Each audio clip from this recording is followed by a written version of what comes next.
Welcome to the Safety and Risk Success podcast with me, Christian Harris.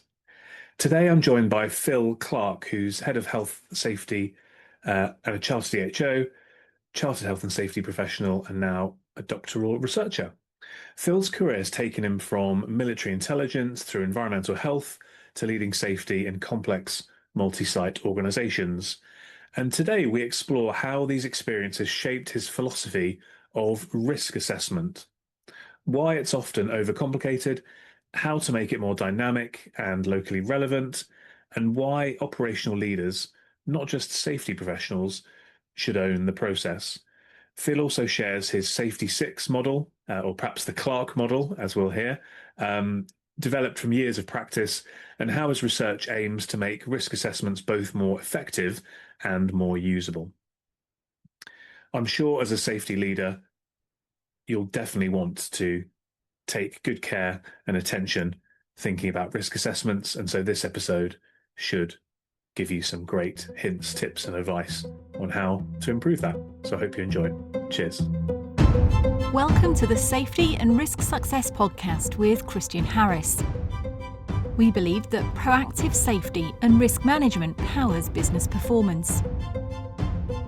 Each week we explore this theme, sharing guests, stories, insights, trends, hints and tips.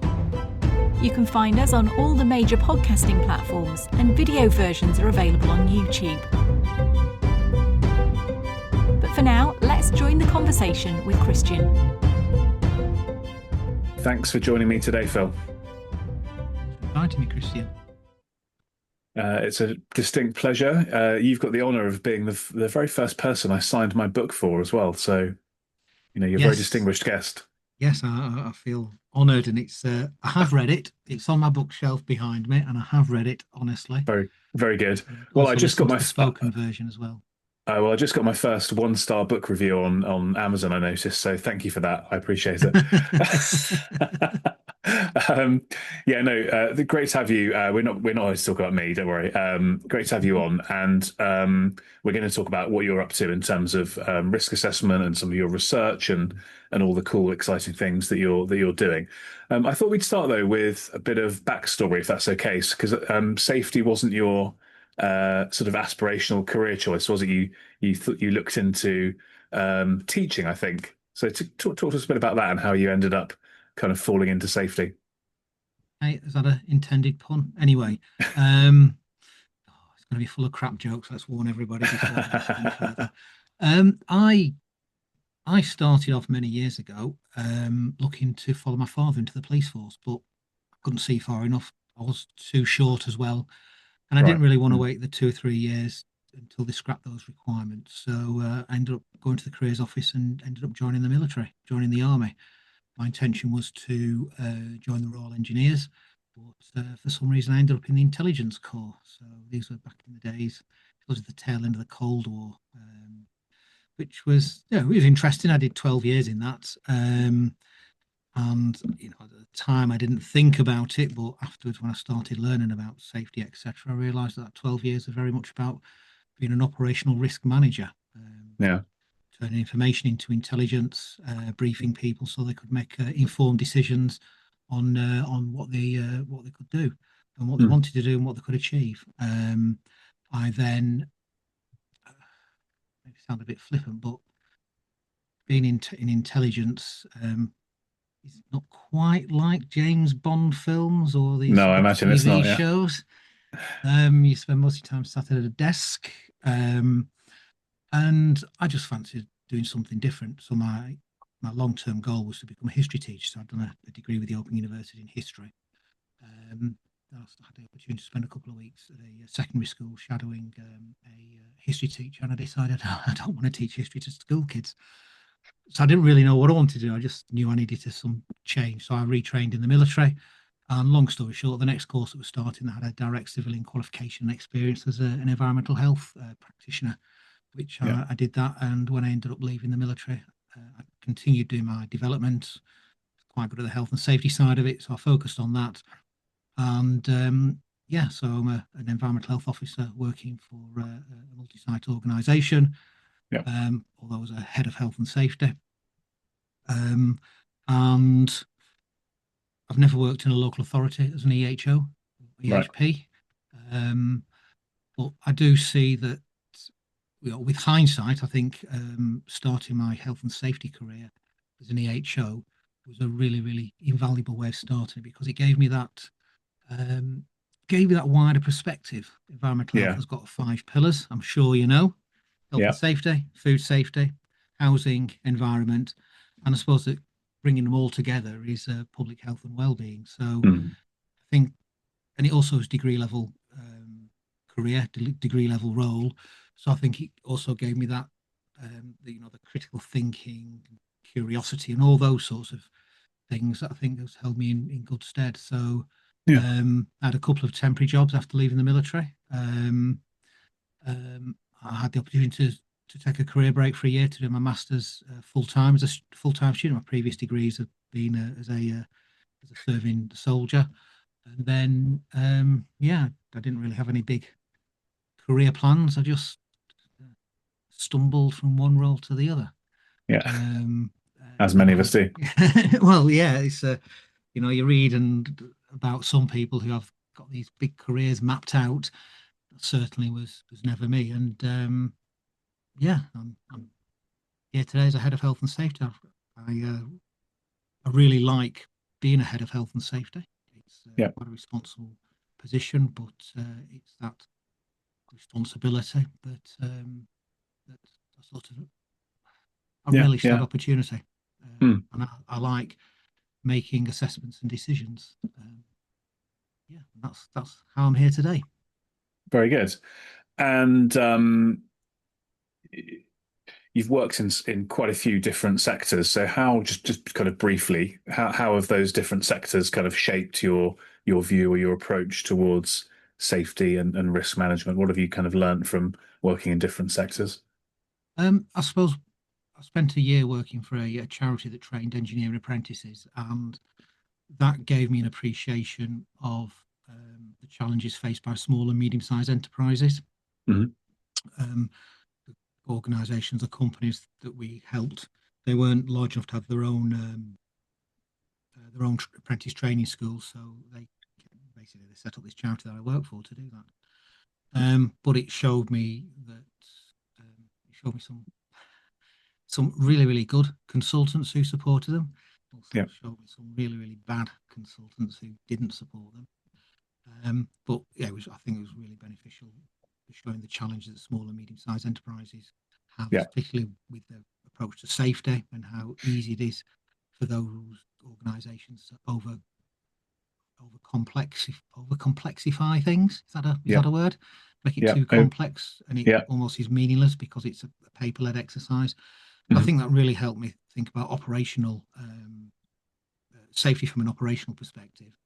And then I ended up working for a private health and wellbeing organisation, and I was very fortunate that during my time there, when I became the head of health and safety of that organisation, um, I had some really good mentors who helped helped me focus on that operational aspect. Because to me, it's a lot of people will say how wonderful it is with safety first, etc. But to me, it's an organisation needs to make a surplus, needs to make a profit, so they can reinvest those funds into developing their business, developing their organisation, Yeah. developing their services, whether it be for profit or not for profit. So I look back, I was really fortunate to work in some really good organisations that um, were open and honest, and work for some really good people. It's the operational imperative we need to carry out our operations ultimately Yeah. to pay the bills. And very fortunate that not some, a lot of people mentored me either directly, indirectly, or mentored me knowingly or unknowingly, um, to keep that operational focus. Fantastic. And we're going to talk about risk assessment today, Phil. So if you look back sort of over your career, what kind of frustrations have you had with the way that risk assessments are typically done or have typically been done? I think it's very easy to make them overly complex, which to me doesn't add any value to what you're doing. It's very easy to fall and it become a paperwork exercise. The way I try to explain is that it's a management tool to be able to review and look at the job that people are doing, look at the task people are doing. And it's also very easy for people to focus on the hazards rather than the task and how you interact with those hazards. That's very easy thing to fall into. But also, most risk assessments probably are and should be carried out by the supervisor, the line manager, by operations, and not by a health and safety person, because we're not involved in doing that job day in, day out. So I think it's imperative that we create the culture, we give people the tools, the support, the mentoring, etc., so they can be comfortable and confident in carrying out those risk assessments. And I think that's the value of the process, is somebody local being involved in that, in assessing the risk and coming up with solutions that are practicable and operational. Yeah. Phrase I use probably too many times. Me sat in my ivory tower, I don't know what the best ways of keeping people safe. And a lot of tasks in any organisation, particularly larger organisations, they're going to follow processes. It's going to be very, very similar. But there's these little idiosyncrasies, these nuances of local sites that we really need that local input. Yeah. I remember once speaking to a barrister on the podcast and asking him about policies and risk assessments, and and he said that from his perspective, lots of the kind of shortcomings are where things are not specific enough, not bespoke enough, for for, as you say, for the site, for that particular location. I've dealt with some big organisations, and obviously I'm quite niche in what I do, but if you ask to see, right, what are the risk assessments, what are the policies and procedures, you tend to find that it's very generic. It's kind of, right, this, we've got hundreds of sites, but here's the way we do it, and there's no real understanding of, well, this site's a bit different than that site. And yeah, that's one of the things I certainly see. And I think for larger organisations, for even smaller organisations, going to the HSE's website where they do have the templates, having that templated solution as a starter, I think is really important. It gives people confidence. It gives people an understanding of the sort of things they should be looking at. But as with most things in life, it's getting that balance between template and what's on the template, and then that person localizing and taking ownership of the risk assessment within their operational activity. For a large multi-site organisation, our approach to, say, asbestos, electric, even fire and things like that, are going to be very, very similar. So it's good that there's a template there, and if the template is done effectively and well enough, they can then pick and choose. We've got these mitigations in place. We haven't got these mitigations in place. So to do that localization, and that's, I suppose, what perhaps we'll talk about later. Is what at the moment I'm looking at, or will be looking at, for my research, is how can I encourage local leaders, local supervisors, managers, etc., to do those risk assessments, or to do that dynamic risk assessment on the job, on the coal face of the shop floor. How can I put in place these things? And yes, a lot of it's about behaviour, it's about culture. Perhaps sometimes we miss. There are some simple old school things we should be considering, such as, what does a template actually look like? Does it look overwhelming and too difficult to fill in, or does it look very simple to complete and has the right prompts, etc., to be able to help these people who aren't health and safety professionals? Yeah, no, absolutely. Yeah, I mean, there's a lot of reasons, aren't there, why this issue has kind of persisted. You've hit the nail on the head there with quite a few of them. Have you ever come across a scenario where a risk assessment kind of looked good on paper, but then when it was actually implemented in the real world, it didn't sort of stack up to what it needed to be? Clearly, in any business I've been in, that's never happened, but I can guess that it possibly has in other organisations. But that's why I look at risk assessments should always be considered a framework, and then you need to dynamically act upon them, because those local circumstances can be very, very different each time. So, say, using moving and positioning as an example, not every room has got exactly the same layout within an organisation within an operational site. So, a risk assessment has got to be fluid and flexible enough to allow those local dynamics to be put into place at the point of the activity, at the point of carrying out that lift. No, definitely. Maneuvering something. So I think there has to be an understanding that you can't always blindly follow a risk assessment, but also the risk assessment should give enough scope for those local assessments at the time you're doing the job. Yeah. But if it's just a paperwork exercise done by management, done by health and safety professionals, and then people sort of sign it and put it in a folder, it's pointless having that risk assessment full stop anyway. No, definitely. If nobody looks at it and they just go and do the job anyway, why not get them to do the risk assessment? At least they know what they're talking about. But I suppose that actually leads on to what I think is often, well, not often, I don't know how often, mine don't miss it, because I think it's fundamental, is that it's very easy to overlook when you're doing what's the mitigations. Well, to me, one of the best mitigations is having competent, well-motivated, well-trained and well-led colleagues to actually carry out the task. I think it's easy to look at other things like engineering controls, illumination and all those sorts of things. But ultimately, especially if the businesses I'm involved in, which are very person-centered and person-centric, it's easy to overlook that basic, are my colleagues competent to carry this out? Have I provided enough training, mentoring, observations and support for them to actually do the job with the tools that they've got? So we've got to understand and accept and also encourage that those competent people can actually make these decisions that may slightly vary or within the range and the scope of the risk assessment you've got put in place. And that kind of rings true with business in general, doesn't it? If you have the right people, if you look after them, if you give them the tools and the knowledge and the support and the care that they need, then they'll do a good job for you. And then you should have good outcomes when it comes to managing their safety and the safety of other people that they're interacting with. But also, as you said at the start, you should have good outcomes in terms of your profitability or achieving a surplus if you're in the third sector, and good safety, making good business sense. Pardon the quick interruption. We'll get you right back to the interview shortly. You're invited to join me at Risk Europe on the 12th and 13th of November at the Excel Centre in London.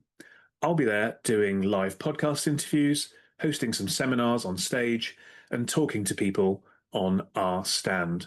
Your ticket is totally free, and there's a link in the notes where you can sign up and join us in November for this really exciting risk management related event. Here's the founder and event director, Nick James, with a few words on what you can expect. So Nick, what is Risk Europe in a nutshell? Risk Europe is, it takes place, first of all, let me tell you where it is. It takes place at Excel London on the 12th and 13th of November. Our strapline is risk is everyone's business.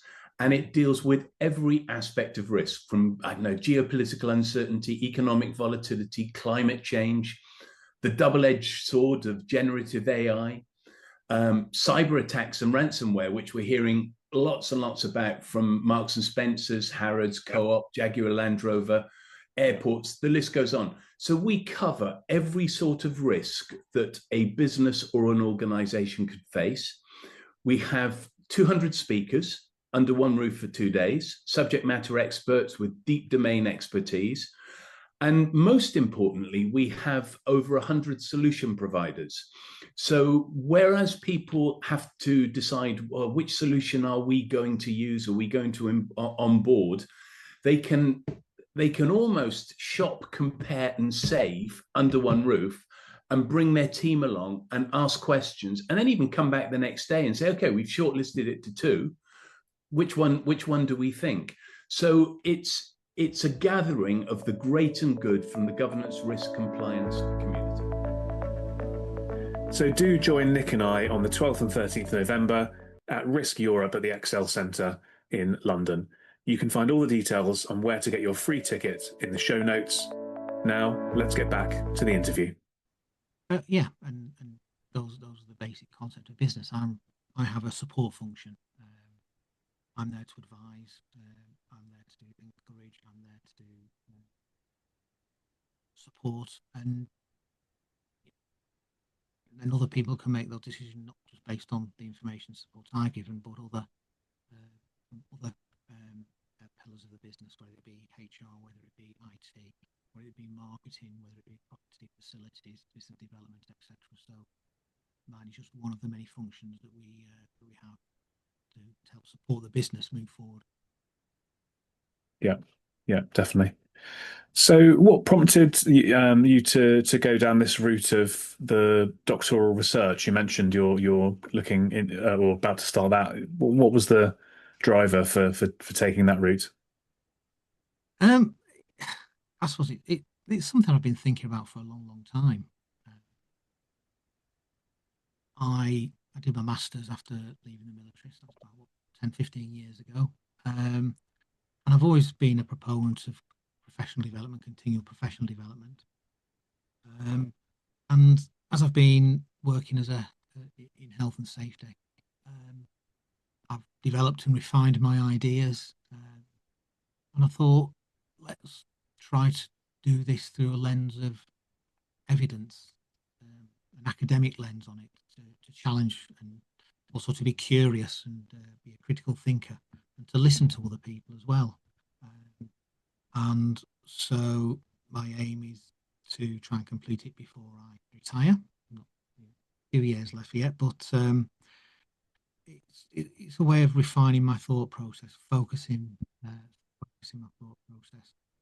I'm actually doing not the traditional PhD. I'm doing a professional doctorate, so that's aimed at people like myself who have got quite a bit of experience within our jobs, within our roles, and so it's very much an operationally focused research piece. And at the moment, I'm just doing in the early stages of doing over 5 or 6 years.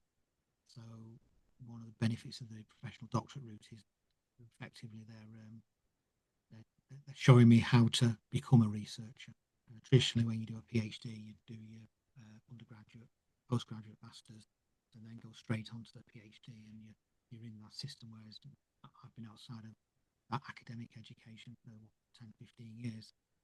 Yeah. So it's showing me what my biases are, what sort of research I want to do, how I want to do that research, and still haven't developed my question fully. I've got a couple of assignments to hand in, so towards the end of the year I'll be confirming what question I want to answer in my research, and then embarking on my 80,000 word dissertation thesis. Yeah, great. And so far, I mean, has any of your planning or prep or any of the kind of research you've done to date changed or challenged any of your own assumptions, or changed how you approach risk management? You know, have you had any kind of light bulb moments that have come already? There's a couple that have become apparent, and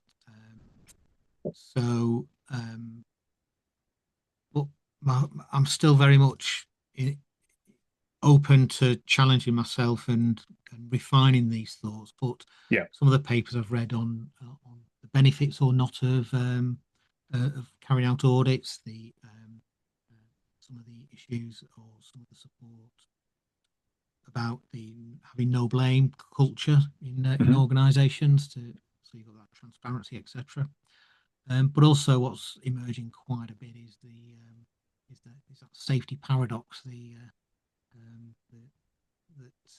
safer you make things, the riskier people become potentially, or the less safe you make things, the more risk averse people become.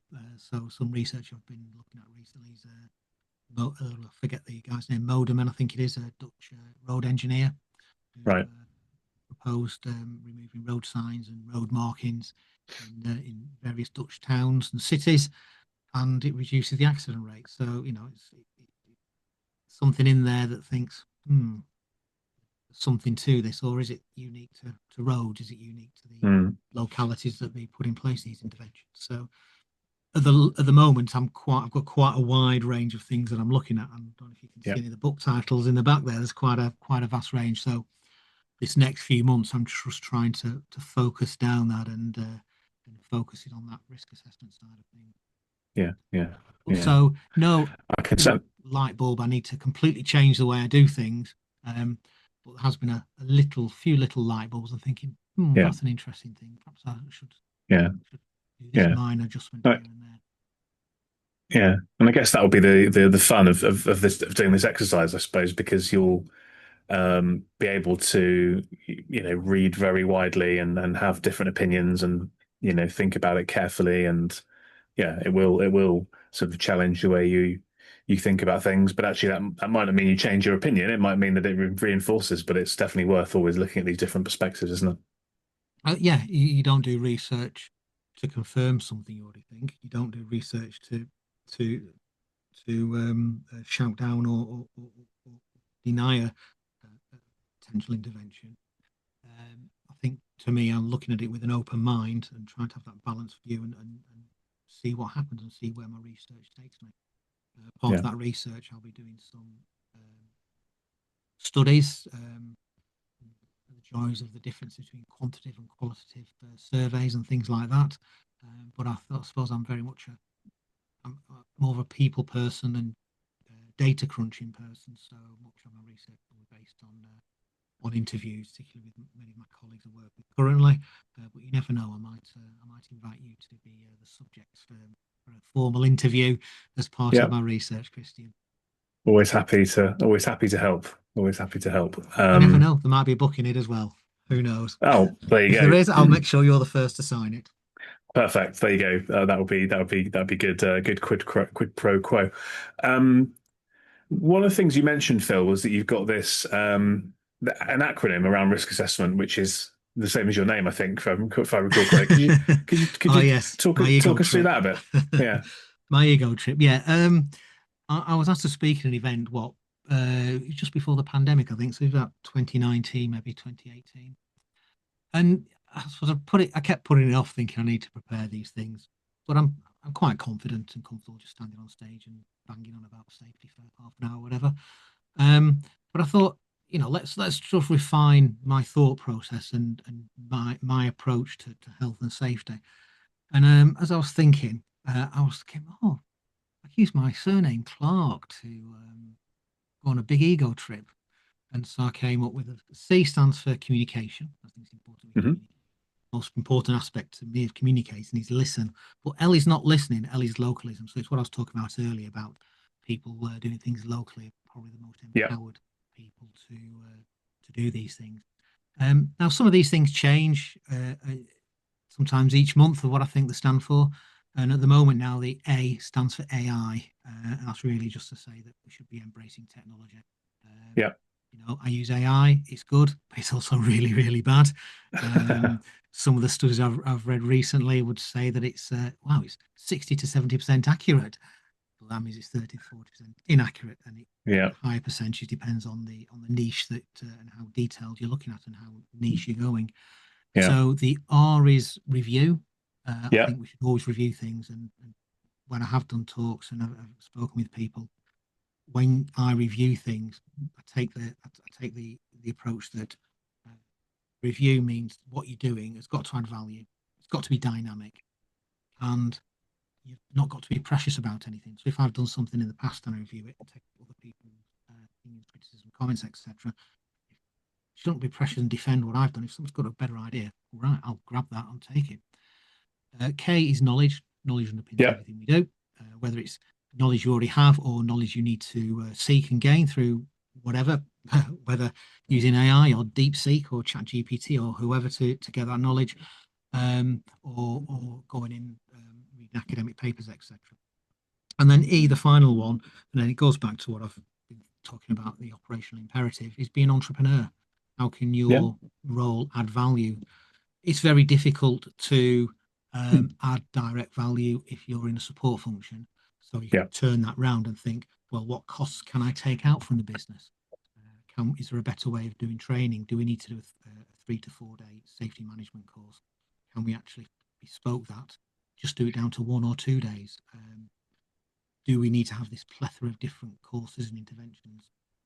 Do we need to do so many audits? Do we need to spend 2, 3, 4 days auditing? Can we do it in 1 day by focusing on the key risk areas and then making some of the questions, doing those remotely? So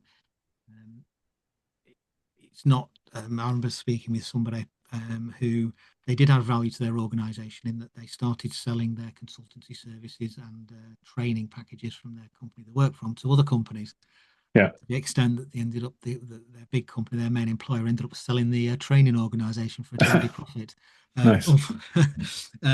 So they really did add value and bring money in. But where I work at the moment, and much of my roles in the past, it's been seen as how can I get better bang for my buck? How can that each of those pounds are in my budget? How can they serve my organisation, my colleagues, and anybody who may be impacted what we do? Serve them better, more focused. Yeah. So adding value is not necessarily the monetary value, direct monetary value. It can be the adding value to what you do and how you do things, making things more efficient, making things easy. Yeah. But yeah, that's it. Clarke safety. I sort Good. of my ego's No, not I as like that. my ego's not as big now, so I call it the safety 6. Well, what you could always do is, and it'll be easier in the world of AI, you can always find some synonyms for that. I remember when I was because I'm as you know I'm a big fan of models and mnemonics and all that sort of stuff, and I remember sitting down with like a dictionary to find, right, I want to say this, but I don't need, I want to try and make something that fits into a word so that it's more easily memorable, or it's 5 T's or 6 S's, or or whatever it is. So that's a lot easier nowadays when you could put those 6 things in AI and say, right, give us another word where I can still maintain the meaning, but it's good having your name on it. Yeah, and so going back to my military background, the military was really, really big on the mnemonics and acronyms, so you could remember things. And in a pressurized situation, you could just quickly think of that mnemonic. And I think it's a useful way. But so yeah, maybe I'll be in the safety 6 and go back to calling Clarke safety and boost my ego again. Yeah. No, I like it. It's nice to put your stamp on something. So I'll consider just keeping it as it is. But always have an open mind, though. I suppose that's the point, isn't It is, yes. it? Yeah. The thing that jumps out at me is our review, because I feel like sometimes from just speaking from my perspective, and other people might not feel this way. Obviously, what I do is very, very niche, as I said earlier, and um, I'm sort of coming in with quite a depth of knowledge of one very narrow subject. So there's a good chance that if I'm going in and looking at somebody's risk assessment, my knowledge of this particular area is going to be deeper than theirs. Whereas in most other areas of safety, they would know much more than me, clearly, because I only know what I know. Um, but I do feel sometimes that there is this kind of reluctance to do what you said, which is challenge yourself and be open-minded and sort of and do that review thing. So I think that is one that is to have that ability and that mindset is really powerful. So I think the more we can do to encourage people to have that open-mindedness, I think would be really beneficial. Yeah, and I developed that at a previous organisation. Again, speak to somebody who they weren't a direct mentor, but I learned from them.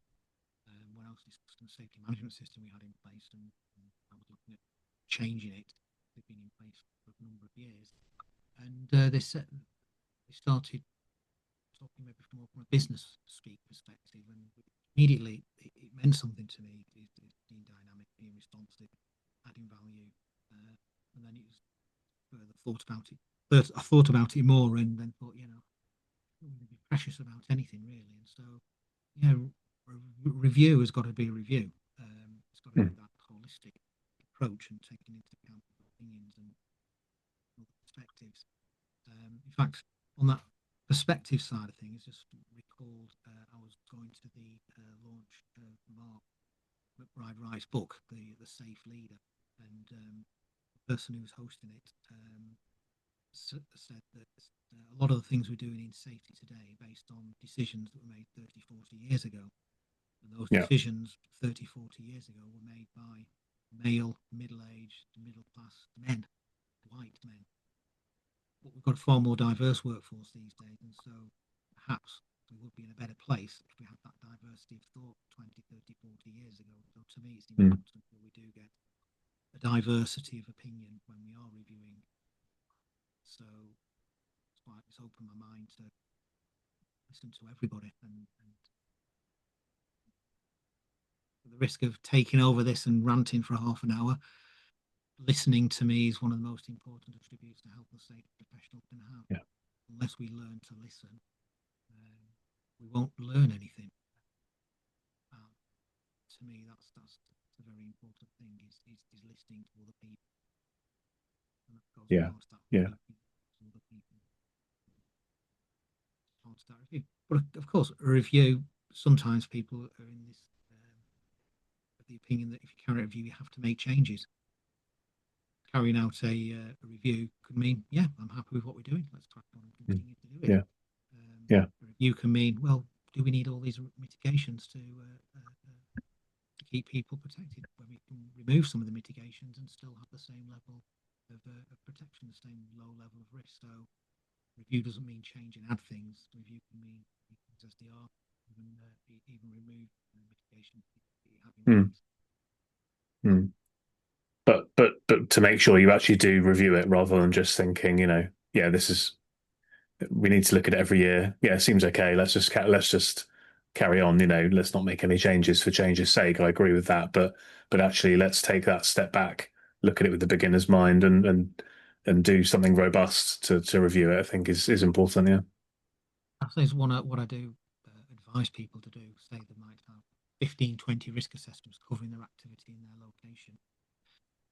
Is don't do them all in one go, because you're not going to do a proper review of each and every one 20 in that hour or 2 hours you put aside. To me, it's a case of, well, you've got 15 risk assessments that cover all your activities.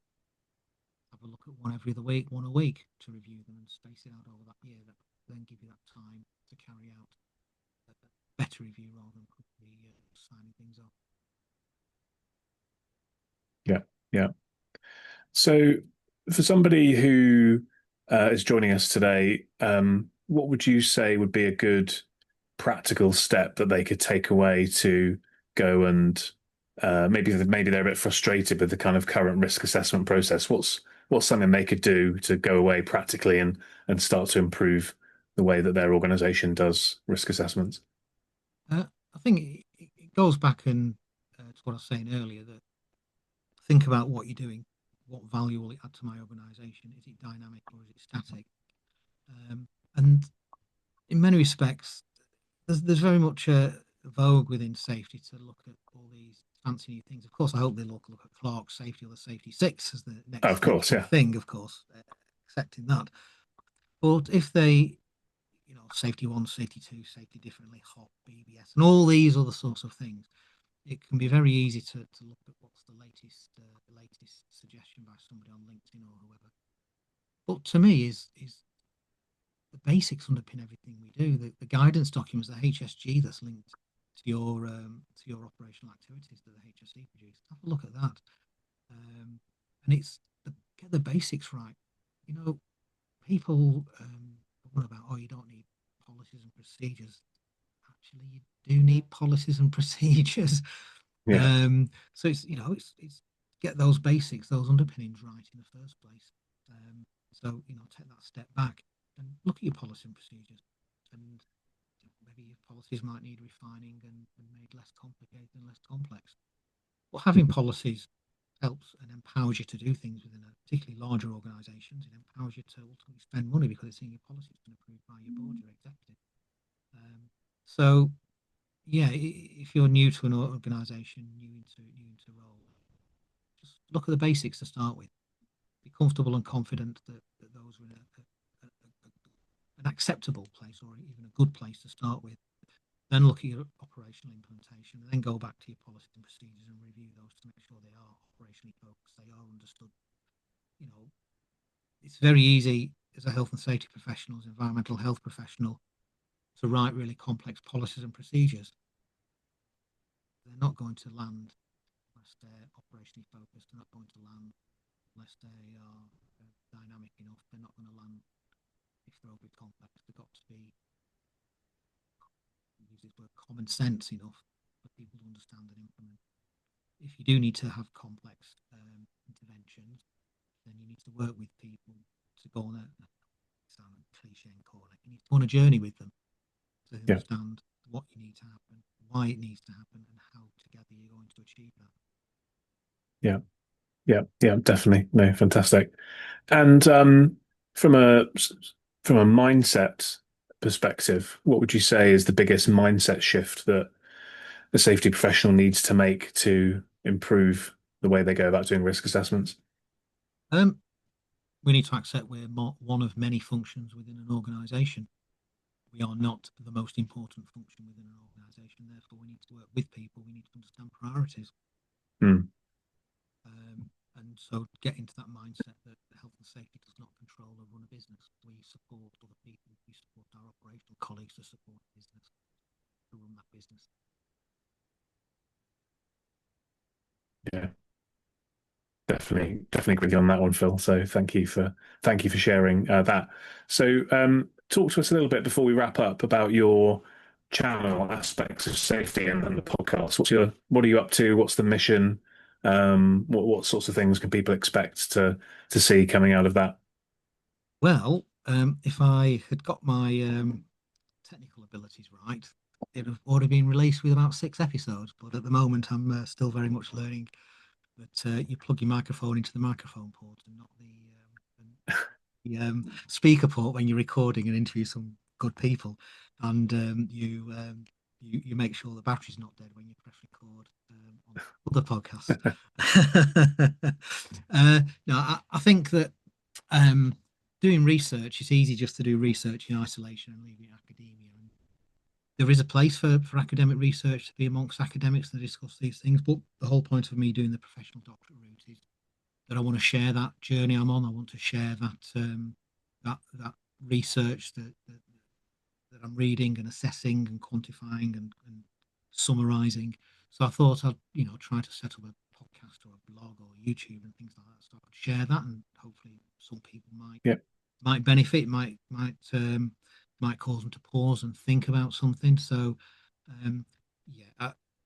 it's going to be recording a couple of audio and visual with maybe subject matter experts and just talking to other people about their journeys. But I also want to use it as a platform, and whether it's through blog posts or audio, visual, etc. It's just to share my research in an easy and a snappy way, if you can ever do that.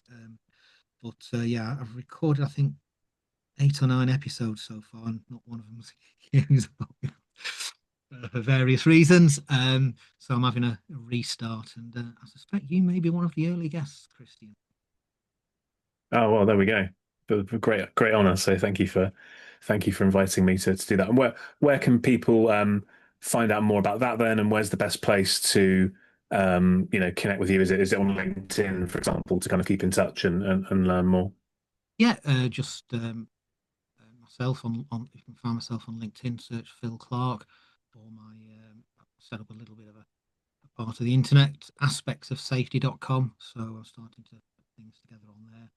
So hopefully it's a way of sharing my platform, but it's also a way of trying to focus my thoughts. And it's easy when you're doing academic research, looking at really deep, heavy academic papers, just to think in those terms. So by perhaps doing the odd recording or perhaps doing the odd blog post, it can help me develop my skills in converting some really heavy prose, heavy academic writing into more easy to understand bullet points and summaries. So yeah, more a vehicle to help me with my studies and focus my studies at the moment. So we'll just see where it goes. Good stuff. Well, thank you so much for joining me today, Phil. Risk assessment is clearly something that is critical for us all to do our jobs well. So wish you the best in the research and the Clarke or the Safety 6 or whatever it turns out to be, and getting that kind of going as well. And yeah, I'm sure the audience will have got some valuable insights from today. So thank you very much. No, thank you for inviting me on, Christian. We've met a number of times at various events and things like that, and it's finally we've managed to get some time together to record something. So yeah. Thanks for persisting and to invite me onto your Christian. Thank you. Pleasure. Cheers, Phil. Thanks for joining us on the Safety and Risk Success podcast. If you've enjoyed this episode, please hit follow and do share on social media. Does anyone you know spring to mind as a great guest, even yourself? If so, please contact us on podcast@slipsafety.co.uk. See you next week for another episode.